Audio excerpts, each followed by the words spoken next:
Alô, amigos. A partir de hoje, a sua TVCA que tem um novo programa. O que é o Espiritismo? Conosco, para responder esta e muitas outras perguntas, Orson Carrara.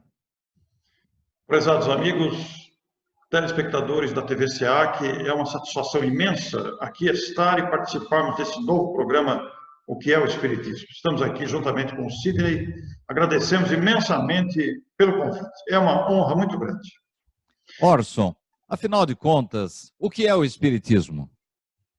Pois é, essa doutrina que nos irmana o coração, essa doutrina que nos entusiasma, é um corpo doutrinário de fundamentação científica, de desdobramentos filosóficos e consequências morais. E ao longo das perguntas, nós vamos aprofundar cada citação dessa para podermos aprofundar a pergunta: o que é o Espiritismo, que é o nome do programa. Orson, como surgiu o Espiritismo? Pois é, o Espiritismo surgiu de fatos. Fatos que chamaram a atenção de um nobre educador francês, que depois, adotando o pseudônimo de Allan Kardec, publicou o Livro dos Espíritos, a partir da observação metódica com métodos científicos, para apresentar à humanidade o fruto de seus raciocínios e, principalmente, da observação de suas pesquisas baseadas em critérios científicos. Orson, você mencionou aí Allan Kardec. Afinal de contas, esse nome representou uma pessoa mesmo? Ou foi um pseudônimo? Ou será que alguma outra vertente que nós desconhecemos? Allan Kardec, Sidney e amigos que nos ouvem e nos veem, Allan Kardec é um pseudônimo. Ele foi adotado por um professor, um educador, um pedagogo muito respeitado em sua época, francês. Nasceu no dia 3 de outubro de 1804 e tinha o nome de Hippolyte Léon Denisard Rivail. Teve uma carreira na área da educação, muito respeitado. Seus livros na área didática foram adotados, inclusive, pelo governo francês de sua época. Um homem criterioso, um homem voltado à observação, um homem que raciocinava muito. Mas, ao publicar o Livro dos Espíritos, resultado de suas pesquisas, resultado de sua observação criteriosa dos fatos que chegaram até ele, que ele pôde observar, ele passou a usar o pseudônimo de Allan Kardec. Este nome, inclusive, foi o nome que ele utilizou na publicação de seus livros. Até porque dizia que era um trabalho que ele quis separar do homem Hippolyte Léon Denisard Rivail. Era um trabalho novo, que não era imaginação sua, não era invenção sua, mas resultado das suas pesquisas. Ele apenas foi, digamos, o elaborador textual de uma doutrina que ele pôde conhecer através de fatos que se lhe apresentaram. Orson, era muito comum nessa época, inclusive no Brasil, o uso de um pseudônimo para se publicar alguma coisa assim um pouco controvertida. Charles Darwin, por exemplo, inicialmente nem assinou os seus rascunhos para nos trazer a teoria da evolução. Por que razão o senhor Monsieur Rivail adotou um pseudônimo? Porque ele não queria misturar a sua carreira, porque ele tinha medo da repercussão, ou seria porque talvez a sua pessoa física real pudesse sofrer represálias? Qual foi o motivo, Orson? Ele não tinha preocupação com represálias, porque realmente, após a publicação dos livros, ele sofreu muito preconceito, muitas perseguições, muita contrariedade, inclusive muitos amigos o deixaram, muitos amigos passaram a desprezá-lo. Mas a razão principal de adotar o pseudônimo foi para não misturar as coisas. Porque o cidadão, pessoa física, Hippolyte Léon Denisard Rivail, era um cidadão muito respeitado no seu país, na sua área educativa, era um homem de respeito, era um homem muito considerado em sua época. E como ele não quis misturar as coisas, ele criou um pseudônimo. Ele usou o pseudônimo para identificar a obra que não lhe pertencia. Ele foi apenas o intermediário, o elaborador textual de uma doutrina de fundamentação científica, como dissemos, de desdobramentos filosóficos, baseado na moral de Jesus, mas que não era produto seu. Ele apenas elaborou textualmente, com a capacidade do seu raciocínio, com a largueza de sua visão de homem que inicialmente era cético com o assunto, mas, colocando-se para pesquisar, constatou a sua veracidade. Então, ele evitou misturar as coisas, ele não quis misturar o seu nome de pessoa física com a produção, porque ele pensou, raciocinou que isso poderia causar até um certo desconforto aos seus leitores, aos seus conhecidos. Foi melhor que isso surgisse através de um pseudônimo. Orson, pelo que eu li, acompanhei um pouco da vida de Rivai e Kardec, ele misturar-se com os espíritos foi um mau negócio para ele? Do ponto de vista material, ele enfrentou muitas dificuldades, né, Sidney? Porque ele colocou o dinheiro do bolso, colocou recursos do próprio bolso para fazer isso. Foi perseguido, foi taxado de ganhar dinheiro com isso, injustamente, claro. Sacrificou a sua vida, renunciou ao seu próprio nome, renunciou à sua vida pessoal para dedicar-se profundamente naqueles anos que se seguiram a esta observação dos fatos, para tornar público o resultado de suas pesquisas, que naturalmente o encantaram, naturalmente o deixaram entusiasmado de verificar a realidade da nossa natureza, de que somos criaturas imortais. Então foi toda uma revolução do pensamento, não muito aceita em sua época. Claro que ele teve pessoas que aceitaram, que compreenderam, mas a grande maioria dos seus conterrâneos, das pessoas que conviveram com ele, das pessoas do seu tempo, ofereceram uma resistência muito forte, a ponto de ele ser desprezado, como disse anteriormente, perseguido, caluniado, agredido pela imprensa, por cartas, etc. Então, do ponto de vista da pessoa física e de possíveis ganhos materiais, foi totalmente prejudicado. Mas o resultado moral, o resultado da felicitação íntima, da satisfação de ter colocado este trabalho em evidência, dos frutos colhidos e dos benefícios que se sentem até hoje, naturalmente que esse foi de um grande ganho para o espírito Hipólito Leão Denisard Rivai. Eu perguntei isso porque eu notei que o patrimônio que ele conseguiu amealhar foi antes de 1855. A partir dali, ele só gastou com o espiritismo, né? E teve dificuldades, inclusive, para a manutenção da obra.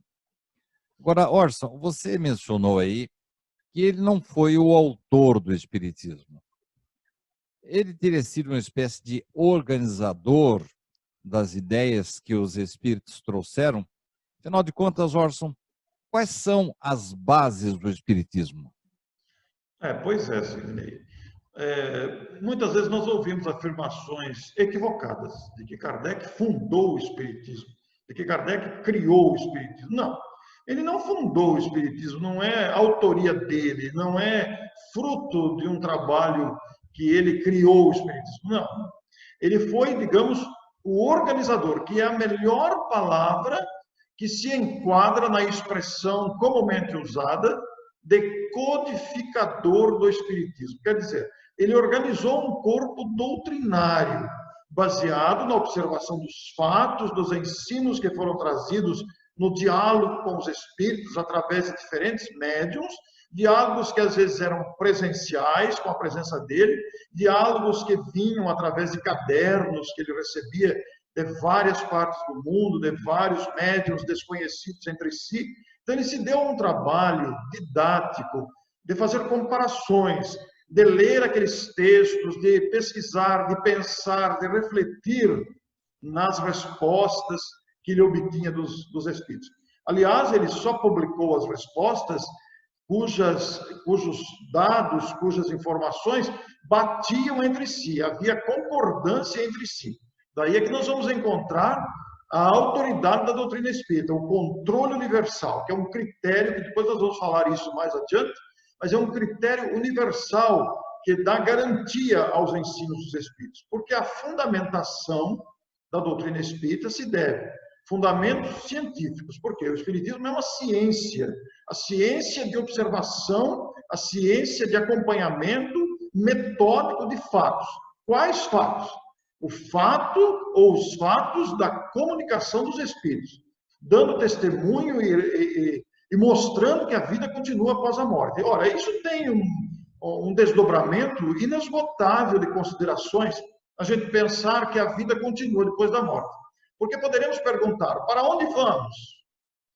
E quem somos? De onde viemos? O que estamos fazendo aqui? Quem é que vai nos receber depois da morte? Como é que viemos parar aqui? Por que a consciência guarda totalidade de sua essência? Então, fundamentação científica é uma ciência diferente das ciências humanas, das ciências exatas, porque as ciências exatas, por exemplo, a ciência convencional, como nós conhecemos, a química, a física, ela já tem resultados previstos. Nós trabalhamos com resultados previstos. A ciência vai se organizando e sabe que se combinar tal elemento com outro, tal elemento, teremos o resultado X. Nós estamos vendo aí a pesquisa do coronavírus, os cientistas estão trabalhando com os dados que possuem. Por quê? Por um detalhe muito simples.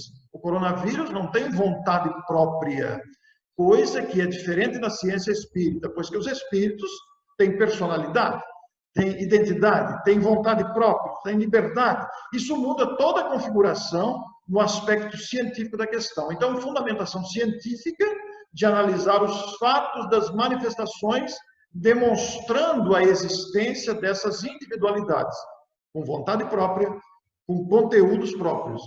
Mas tudo isso também desdobrando-se filosoficamente, quer dizer, trazendo as perguntas fundamentais, que até apresentei nessa sequência de comentários.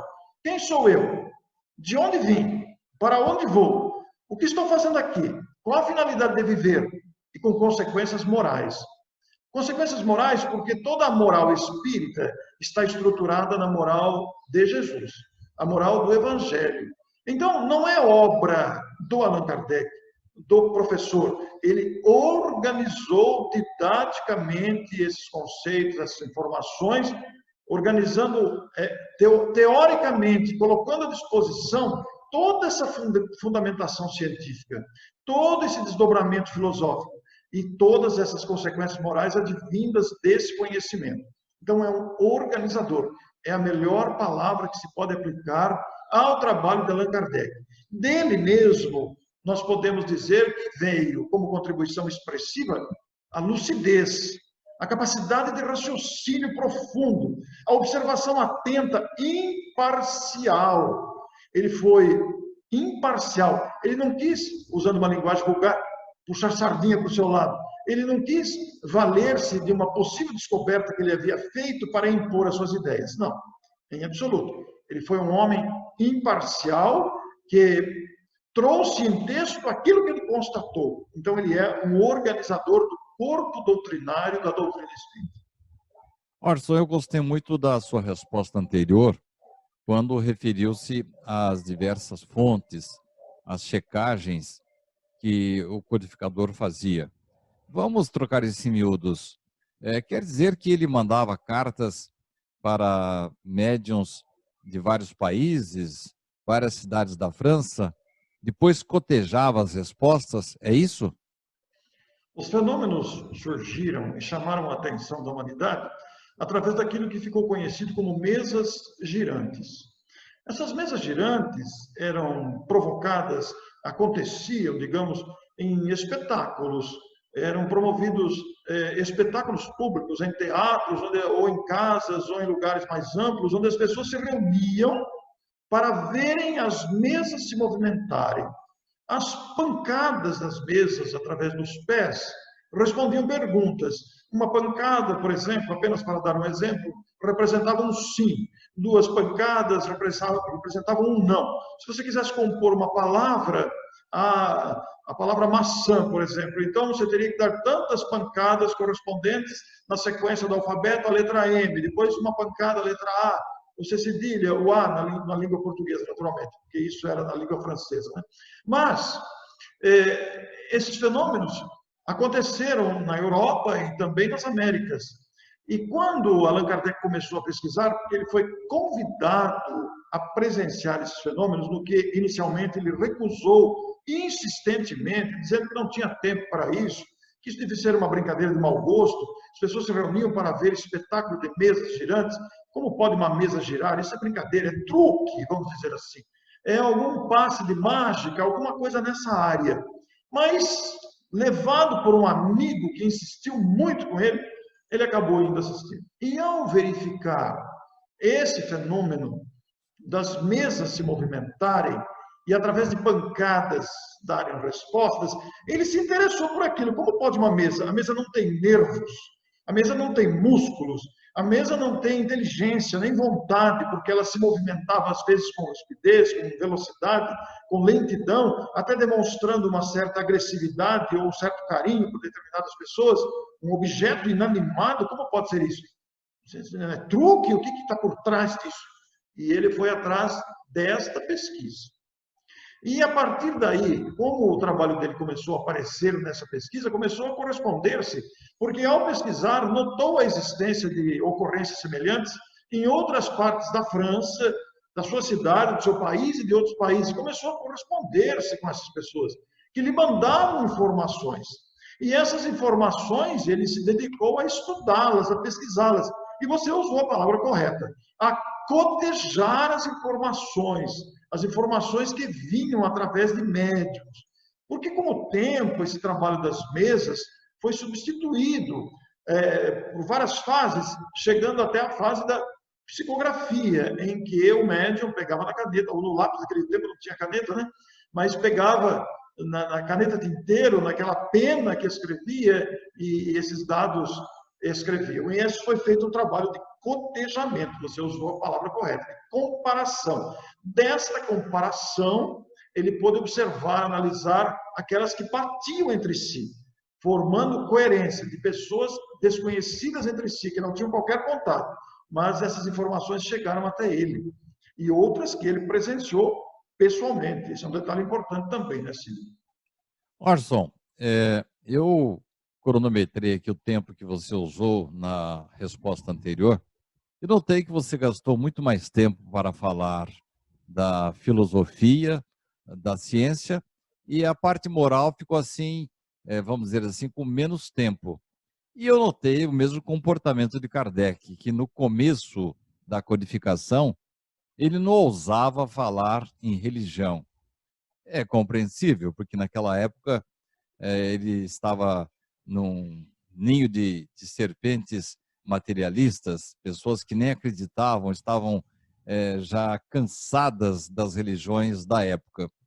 Afinal, Orson, primeiro, o Espiritismo tem a parte experimental, científica, a parte filosófica, que eu notei que você gosta muito de discorrer sobre ela, mas Kardec demorou um pouco para falar em religião. Aliás, ele mesmo diz que os outros diziam, né? O clero já dizia que era uma religião.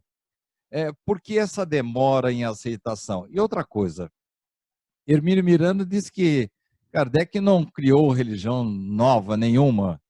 Ele apenas adotou ou viu que o cristianismo encaixava-se no teor filosófico das orientações dos espíritos. Aliás, ontem à noite, na hora de deitar, eu estava lendo alguns trechos do Livro dos Espíritos e constantemente os espíritos falam em suas respostas com, vamos dizer assim, a claridade vinda do cristianismo.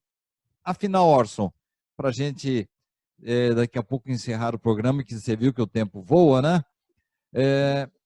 O espiritismo é ciência? É só experimentação?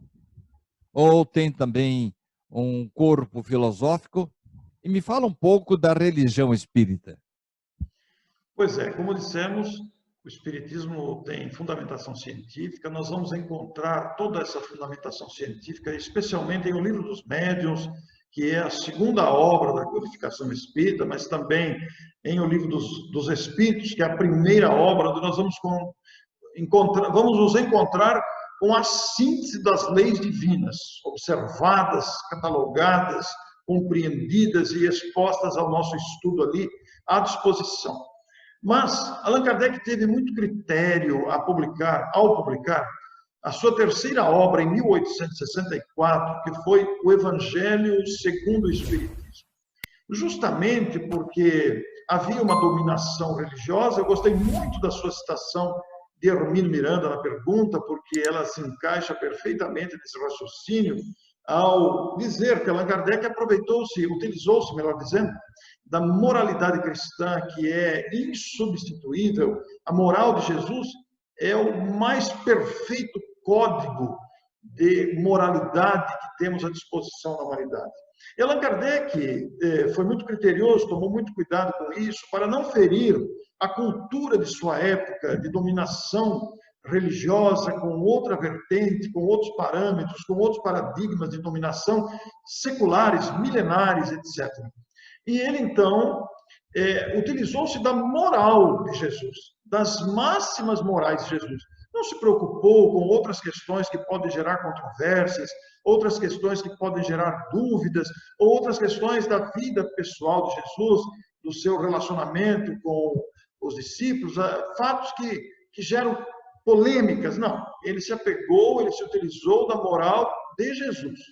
Porque a moral de Jesus é insubstituível. Ela mostra o caminho que o homem deve seguir moralmente para encontrar a felicidade. E o Espiritismo é religião, sim. Não a religião no sentido que a gente estava habituado historicamente na humanidade. A religião carregada de misticismo, de práticas exteriores, de rituais, que nós devemos respeitar profundamente, né?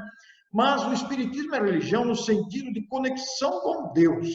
O Espiritismo não necessita de nenhum aparato exterior, não necessita de nenhuma hierarquia, não necessita de nenhum chefe. O Espiritismo não tem chefes, não tem hierarquia, não usa nenhum aparato exterior que nós respeitamos nas demais religiões. Mas a religião espírita é a religião moral, é a religião do bem proceder, é aquela de cultivar no coração a fé e especialmente a moralidade, baseada no Evangelho de Jesus exclusivamente. Então, nós temos a fundamentação científica, que é fruto da pesquisa, da observação dos fatos. Nós temos a filosofia espírita, que questiona esses fundamentos, questiona as razões da vida, apresenta as perguntas que comumente surgem e continuam surgindo, porque o Espiritismo não é uma doutrina pronta, ela é aberta à evolução. Conforme vamos evoluindo, vamos conhecendo mais seus fundamentos, aprofundando as suas questões, e é uma doutrina dinâmica, não estacionária ou parada. E, naturalmente, a religião, que é o aspecto moral, é a prática do homem de bem, é o homem que incorpora ao comportamento o respeito ao próximo, a caridade, o amor dentro de si. Este detalhe da religião espírita é que norteia o comportamento. Porque não é uma religião em que você vai cumprir determinados rituais ou vai atender a determinadas exigências. Não. A religião é a moralidade interna que você absorve. É colocar dentro do coração os princípios renovadores apresentados pela Boa Nova, de quem foi representante e autor, trazendo as leis divinas e vivendo-as na prática, o próprio Jesus, o mestre da humanidade. Então, Allan Kardec utilizou-se dessa moralidade insubstituível para compor o errei a palavra aqui, o tripé da codificação espírita: ciência, filosofia e religião. Orson, última pergunta de hoje, e eu gostei muito do nosso diálogo, você se expressou com muita didática, tenho certeza de que os nossos espectadores estão tendo um precioso material de iniciação e de reiteração de certos conceitos da doutrina espírita. Última pergunta, Orson, para nós encerrarmos esse nosso primeiro programa, O que é o Espiritismo? É uma pergunta, assim, um pouco vã, mas para o leigo ela precisa ser respondida. O Espiritismo aceita a crença em Deus ou nos espíritos? Eu estou muito feliz de participar desse programa, Sidney, porque eu também penso que nós sempre devemos pensar nas pessoas que estão se aproximando do Espiritismo. nas pessoas novas, de idade e de contato com o Espiritismo. Todo esse arcabouço doutrinário, filosófico, moral do Espiritismo nos apresenta apreciações extraordinárias para entender a vida. A questão da crença em Deus não é uma questão de crença em Deus, é uma questão de convicção. Deus existe, é uma afirmação doutrinária, é um princípio doutrinário do Espiritismo. Deus existe. E os Espíritos também. É uma realidade patente, tocável, visível, que o raciocínio indica com muita propriedade. Então, o Espiritismo aceita, sim, a existência de uma inteligência suprema, causa primeira de todas as coisas. Nós podemos dar o nome que quisermos, inclusive o nome de Deus, mas é esse poder absoluto que criou a vida, controla a vida e que o Espiritismo também estuda. Embora as nossas limitações do estágio que estamos como seres humanos, ainda precisando aprender muita coisa, o Espiritismo nos dá uma base gigantesca sobre Deus e sobre os Espíritos. Inclusive sobre os atributos de Deus, falaremos em outra oportunidade, porque abre uma perspectiva imensa. Muito obrigado, Sidney. Muito obrigado aos telespectadores por esta valiosa oportunidade. Muito obrigado, Orson. E ficamos por aqui, caros amigos e irmãos, nesse primeiro programa, O que é o Espiritismo, em que estamos tendo o prazer, o privilégio de ouvir de Orson Carrara de Matão esses ensinamentos. Nós agradecemos a sua atenção, a sua audiência, e na próxima semana estaremos de volta com mais um programa O que é o Espiritismo? Até lá!